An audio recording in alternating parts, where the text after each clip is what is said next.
मित्रांनो, व्हिडिओ व्यवस्थित बघा। मोटरसायकलवाला स्वतःहून त्या गाडीला आडवा गेला आणि वरतून त्यालाच शिवीगाळ करत होता। पण नियतीचा फेरा बघा ना। व्हिडिओ तुम्ही पुढे शेवटपर्यंत व्यवस्थित बघा।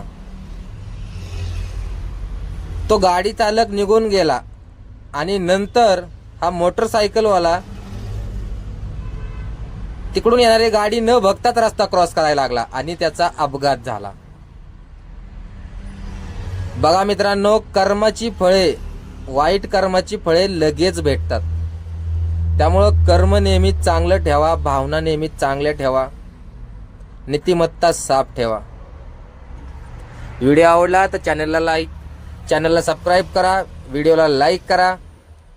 धन्यवाद। असंच प्रेम राहू द्या मित्रांनो।